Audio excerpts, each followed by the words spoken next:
Gradient plate બનાવી. હવે આ પહેલા પણ આપણે સ્ટ્રેપ્ટોમાઇસિન રેઝિસ્ટન્સ મ્યુટન્ટ છે ને આઇસોલેટ કર્યા હતા, બરાબર?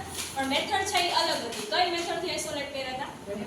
રેપ્લિકા પ્લેટ મેથડ, બરાબર? પણ અહીંયા આપણે મેથડ છે એ અલગ યુઝ કરવાની છે, ગ્રેડિયન્ટ પ્લેટ મેથડ યુઝ કરવાની છે. સ્ટ્રેપ્ટોમાઇસિન રેઝિસ્ટન્સ મ્યુટન્ટ એટલે તમને ખબર જ છે કેવા ઓર્ગેનિઝમ થાય કે જે ઓર્ગેનિઝમ સ્ટ્રેપ્ટોમાઇસિન એન્ટીબાયોટિક હોય મીડિયામાં છતાં પણ એ ગ્રો થઈ શકતા હોય. સ્ટ્રેપ્ટોમાઇસિનની એના ઉપર કોઈ ઇફેક્ટ થાય નહીં, બરાબર? તો આજે આપણે જે પ્રેક્ટિકલ છે એમાં આપણે જોઈશું પ્રિન્સિપલ છે પ્રેક્ટિકલનો કે for the isolation of streptomycin mutant, આપણે જો સ્ટ્રેપ્ટોમાઇસિન મ્યુટન્ટ છે એને આઇસોલેટ કરવા હોય અને આ મેથડથી કરવા છે તો આ મેથડ છે એનો પ્રિન્સિપલ શું છે કે અહીંયા આપણે યુઝ ઓફ 2 બાય લેયર એટલે કે ડબલ લેયર છે એનો યુઝ કરશું, બરાબર? 2 લેયર બનાવશું. એનું નામ ગ્રેડિયન્ટ શું કામ છે? તો આપણે ગ્રેડિયન્ટ બનાવીએ છીએ આ રીતે, એટલા માટે. ગ્રેડિયન્ટ કોને કહેવાય? તો lower concentration to higher concentration હોય અથવા તો higher concentration to lower concentration હોય. તો અહીંયા આપણે ડબલ લેયરનો યુઝ કરીએ છીએ. જે લોઅર લેયર તમારું છે એ કેવું હશે? તો એમાં ખાલી સ્ટરાઇલ એન અગાર મીડિયમ હશે, એન્ટીબાયોટિક પ્રેઝન્ટ હશે નહીં. લોઅર લેયર છે એ તમારે શાનું બનાવવાનું છે? Sterile an agar medium. અને એના ઉપર અપર લેયર છે એ શેનું હશે? તો સ્ટ્રેપ્ટોમાઇસિન હશે પ્લસ એન અગાર સ્ટરાઇલ મીડિયમ હશે. જે તમે પહેલું લેયર બનાવ્યું છે એ ખાલી એન અગારનું બનાવશે, બરાબર? સેકન્ડ લેયર એના ઉપર પોર કરો છો એ શેનું હશે? તો એમાં તમારે એક પ્રોસેસ આગળ કરવાની. શું? તો સ્ટ્રેપ્ટોમાઇસિન એન્ટીબાયોટિક છે એ એડ કરવાની છે. પછી શું થશે? તો જે એન્ટીબાયોટિક વાળું લેયર તમે ઉપર બનાવ્યું છે એમાંથી સ્ટ્રેપ્ટોમાઇસિન છે એ ડિફ્યુઝ થઈ જશે. ડિફ્યુઝ એટલે સ્પ્રેડ થઈ જશે, બરાબર? એન અગારમાં સ્પ્રેડ થઈ જશે અને પછી જ્યારે તમે એના ઉપર સ્ટ્રીકિંગ કરશો અથવા તો સ્પ્રેડિંગ કરશો ત્યારે ઈ કોલાઈના ગ્રોથને શું કરશે? તો ઇન્હિબિટ કરશે, બરાબર? પણ ક્યારે? જ્યારે ઈ કોલાઈ છે એ કેવા હશે? એન્ટીબાયોટિક સેન્સિટિવ હશે ત્યારે, બરાબર? પણ જો એમાં મ્યુટેશન થઈ ગઈ છે તો એન્ટીબાયોટિકની એના ઉપર કોઈ ઇફેક્ટ થશે નહીં અને તમને કોલોની છે એ જોવા મળશે. હવે કોલોની છે એ તમને ક્યાં જોવા મળે? તો તમારે એવું બિલીવ કરવાનું, માનવાનું કે જે તમને ઓર્ગેનિઝમ મળ્યા છે એ એન્ટીબાયોટિક રેઝિસ્ટન્સ છે. તો જો અહીંયા તમે 2 ગ્રેડિયન્ટ બનાવશો, બરાબર? પહેલો ગ્રેડિયન્ટ તમે જે બનાવો એ આ રીતે બનશે, આ એન અગાર. ખાલી તમારે શું કરવાનું છે? સ્ટરાઇલ એન અગારનો ગ્રેડિયન્ટ છે એ બનાવવાનો છે આ રીતે, બરાબર? તો જો અહીંયા છે એન અગારનું કોન્સન્ટ્રેશન કેવું?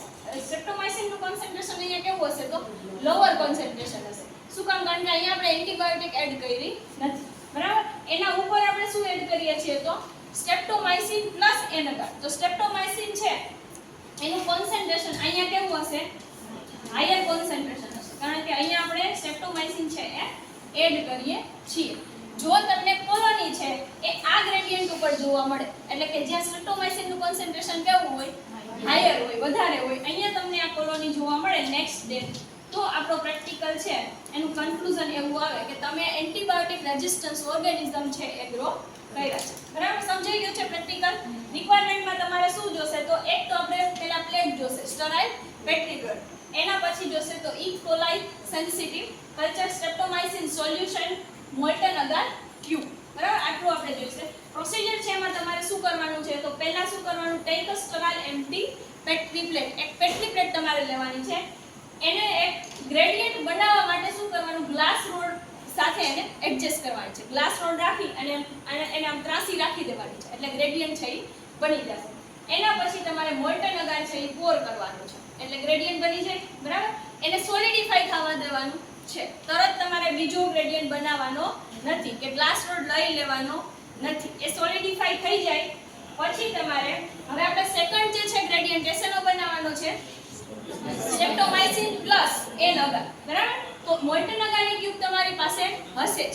એમાં શું કરવાનું છે? તમારે 100 માઇક્રોલીટર સ્ટ્રેપ્ટોમાઇસિન છે એ એડ કરવાની છે અને પછી એને ફરીથી આ જે પહેલાનો હતો પ્રીવિયસ ગ્રેડિયન્ટ એના ઉપર શું કરવાનું છે?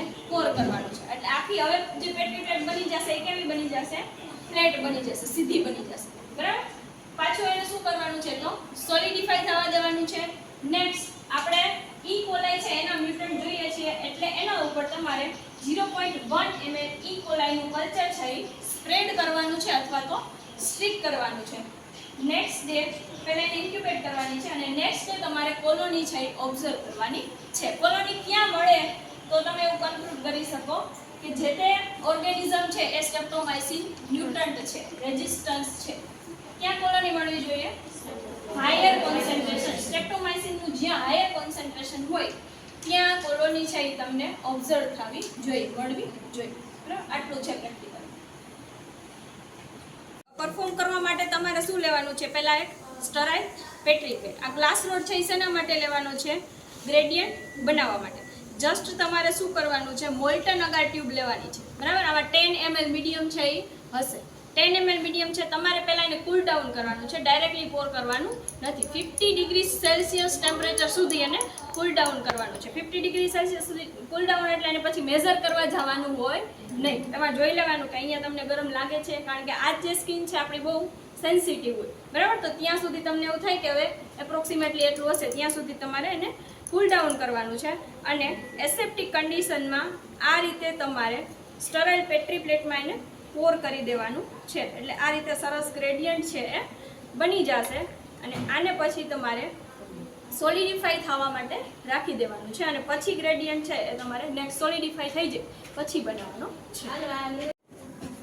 હવે પ્લેટ છે એ સોલિડિફાઈ થઈ ગઈ છે, એને ઇન્વર્ટ કરી અને તમારે લેબલ કરી નાખવાનું છે. જ્યાં એ નગર છે એ પહેલાં આપણે પોર કર્યો હતો એ બાજુ તમારે લો કોન્સન્ટ્રેશન એટલે એલ છે એ લેબલ કરવાનો છે. એનાથી અપોઝાઇટ સાઈડ જે છે ત્યાં એચ લેબલ કરવાનો છે. હવે જે પછી ગ્રેડિયન્ટ છે એ તમારે કેવી રીતે બનાવવાનું છે? તો પહેલાં મોલ્ટન અગારની ટ્યુબ લેવાની છે, જે રીતે તમને કીધું હતું એ રીતે પહેલાં.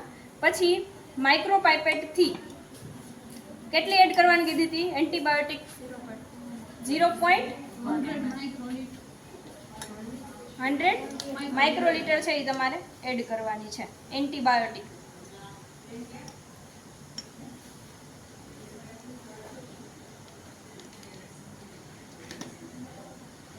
એડ કરી અને પ્રોપર છે એ પહેલાં મિક્સ કરવાની છે તમારે. અને પછી ફરીથી એને શું કરવાનું છે? પોર કરી દેવાની છે. આ જે પ્લેટ તમે પહેલાં બનાવી હતી એમાં જ, પણ એનાથી અપોઝાઇટ સાઈડ છે એ રીતે. જો જગ્યા ન રહેવી જોઈએ વચ્ચે. બરાબર, પ્લેટ છે એ આખી સ્પ્રેડ થવી જોઈએ. અને ફર્ધર એને શું કરવાનું છે? તો સોલિડિફિકેશન માટે રાખી દેવાની છે. હવે સોલિડિફિકેશન થઈ ગયું છે પ્લેટનું. એના ઉપર આપણે higher concentration to lower concentration ઇકોલાઈનું કલ્ચર છે એ સ્ટ્રીક કરવાનું છે.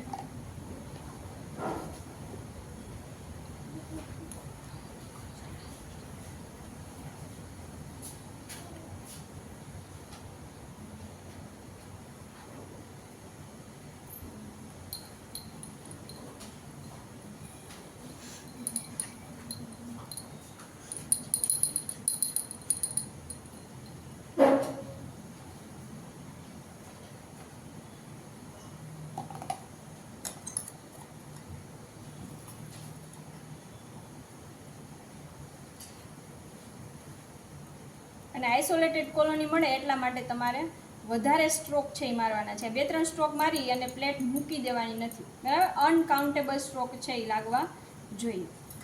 ફર્ધર આને 24 અવર્સ માટે ઇન્ક્યુબેશનમાં રાખવાની છે. નેક્સ્ટ ડે એટલે કે કાલે તમારે રિઝલ્ટ ઓબ્ઝર્વ કરવાનું છે. હાયર કોન્સન્ટ્રેશન ઉપર કોલોની જોવા મળે તો એ કેવી હશે? Antibiotic resistance colony.